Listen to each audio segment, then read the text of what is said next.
بسم اللہ الرحمن الرحیم۔ السلام علیکم۔ سورہ سبا یہ قرآن پاک کے 22ویں پارے میں موجود ہے۔ اب سبا کیا ہے؟ ناظرین، سبا عرب کا ایک قبیلہ ہے۔ اس قوم کی بستی یمن میں شہر صنعا سے 6 میل کی دوری پر واقع ہے۔ آج کی اس ویڈیو میں ہم بات کریں گے کہ قوم سبا کون تھی، ان کے پاس اللہ تعالیٰ کی کون سی نعمتیں بے شمار تھیں، اور اس قوم کی آب و ہوا کس طرح سے تھی۔ تو ناظرین، ان تمام تر سوالات کے جوابات قرآن و حدیث کی روشنی میں آج کی اس ویڈیو کے اندر ہم آپ کو بتائیں گے، لہٰذا آپ سے گزارش ہے کہ ہماری اس ویڈیو کو انت تک ضرور دیکھیے گا۔ تو ناظرین، سبا ایک ایسی قوم جس کا ذکر قرآن پاک میں بھی آیا ہے۔ سبا کی بستی کی آب و ہوا میں ایک بھی مچھر نہیں تھا، ایک بھی مکھی نہیں تھی، نہ ہی کوئی سانپ اور بچھو تھے، اور وہاں کا موسم نہایت معتدل تھا، نہ زیادہ سردی ہوتی تھی اور نہ ہی زیادہ گرمی ہوتی تھی۔ اللہ نے اس بستی کو اپنی بے شمار نعمتوں سے نوازا ہوا تھا۔ وہاں باغات کثیر تعداد میں تھے۔ جب بھی کوئی شخص ٹوکرا سر پر اٹھا کر چلتا تھا تو قسم قسم کے پھل سے وہ ٹوکرا خود ہی بھر جایا کرتا تھا۔ اتنے پھل پک کر گرتے تھے کہ ٹوکرا خود ہی بھر جایا کرتا۔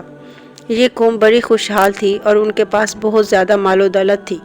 ناظرین، قوم سبا جو اتنی زیادہ نعمتوں اور دولت کی فراوانی میں تھی، ان سب چیزوں کی وجہ سے وہ قوم سرکش بن گئی، وہ متکبر ہو گئی، اور ان کو یہ لگنے لگا کہ یہ سب کچھ تو صرف ہمارا ہے۔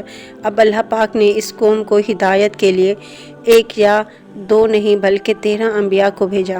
ہر نبی اس قوم کو اللہ کی طرف بلاتے رہے، انہیں سمجھاتے رہے، مگر وہ قوم سرکشی کرتی رہی اور نبیوں کو جھٹلاتی رہی۔ اس قوم کا ایک سردار تھا جس کا نام حما تھا۔ وہ بہت زیادہ سرکش تھا۔ جب اس کا بیٹا فوت ہوا تو اس نے آسمان کی طرف منہ کر کے تھوکا اور اپنے کفر کا اعلان کر دیا، اور اعلانیہ لوگوں کو کفر کی دعوت دیتا اور لوگوں میں اللہ سے بغاوت کا اعلان کر دیا۔ جب لوگوں میں سے کوئی کفر سے انکار کرتا تو اس کو قتل کر دیتا۔ جب بھی کوئی نبی آتا تو وہ کہتا کہ اپنے اللہ سے کہہ دیجئے کہ ہماری نعمتوں کو چھین کر دکھا دے، اگر وہ ان کو چھین سکتا ہے، اپنا عذاب بھیج سکتا ہے تو بھیج کر دکھا دے، ہم آپ کے رب کو نہیں مانتے۔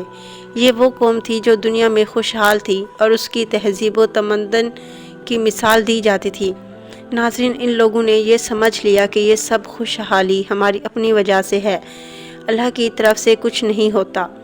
قوم سبا کو بار بار سمجھایا گیا لیکن وہ کفر پر ڈٹے رہے، وہ اللہ کی باتوں کو جھٹلاتے رہے۔ پھر اللہ نے قوم سبا پر اپنا عذاب نازل کیا، اس قوم پر سیلاب بھیجا گیا۔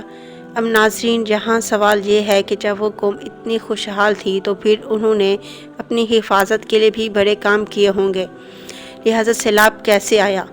ناظرین، اس بستی میں کوئی سمندر نہیں تھا۔ اس قوم نے اپنے لیے ڈیم بنائے ہوئے تھے۔ یہ ملکہ بلقیس کا علاقہ تھا۔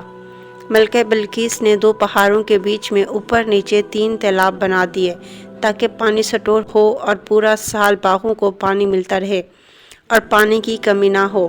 پھر اللہ تعالیٰ نے اپنی قدرت کا نظارہ دکھایا۔ اللہ نے ایک چوہا بھیجا۔ چوہے نے ان تالابوں کے اندر ایک شگاف ڈالا، جس کی وجہ سے وہ سوراخ جو چوہے نے ڈالا تھا وہ بہت چھوٹا تھا، لیکن پانی کے پریشر کے بڑھنے کے ساتھ ساتھ وہ سوراخ بھی بڑھتا گیا۔ قوم سبا بے خبر تھی، وہ عیاشیوں میں مصروف تھی۔ اسے اس بات کی خبر ہی نہیں تھی کہ اللہ نے ان پر کیسا عذاب نازل کیا ہے۔ ناظرین، پھر اس شگاف کے بڑھنے سے وہاں سیلاب آیا، جس میں وہ باغات بھی بہہ گئے اور گھر بھی بہہ گئے۔ یہ اللہ کا عذاب کا سیلاب تھا، جس کی وجہ سے پانی نے وہاں کی زمینوں کو سرسبز نہیں کیا، بلکہ وہاں سیلاب کے بعد درخت اور باغات نہ اگے۔ وہاں پر جھاڑیاں اگی، بدبودار درخت اگے، اب بیڑیاں اگی جو کہ بہت ہی کڑوی تھی۔ ناظرین، کہا جاتا ہے کہ وہاں اتنے کڑوے پھل اگے کہ کوئی کھا نہیں سکتا تھا۔ اس زمانے میں قوم سبا کی تباہی ضرب المثل بن گئی۔ لوگ مثال دیتے تھے کہ اس قوم کا یہ حال ہوا۔ خوشحال پرندے وہاں سے کوچ کر گئے تھے، جبکہ الو اور کووں نے قوم سبا کے کھنڈرات میں گھونسلے بنا لیے تھے۔ اس بات کا ذکر قرآن کریم میں سورہ سبا کی آیت نمبر 15 اور 16 میں بھی ملتا ہے۔ پھر سورہ سبا کی آیت نمبر 17 میں قرآن مجید میں اللہ تعالیٰ نے اس کا یوں نتیجہ نکالا ہے کہ یہ ہم نے ان کی ناشکری کی سزا دی ہے اور ہم ناشکروں کے علاوہ کسی کو سزا نہیں دیتے ہیں۔ ناظرین، امید کرتی ہوں آج کی یہ ویڈیو آپ کو پسند آئی ہوگی۔ مزید اس طرح کی ویڈیوز کے لیے ہمارے چینل کو سبسکرائب کر دیں، ویڈیو کو لائک کر دیں اور کمنٹ سیکشن میں اپنی رائے کا اظہار ضرور کیجیے گا۔ ملتے ہیں آپ سے نیکسٹ ویڈیو میں، تب تک کے لیے اللہ حافظ۔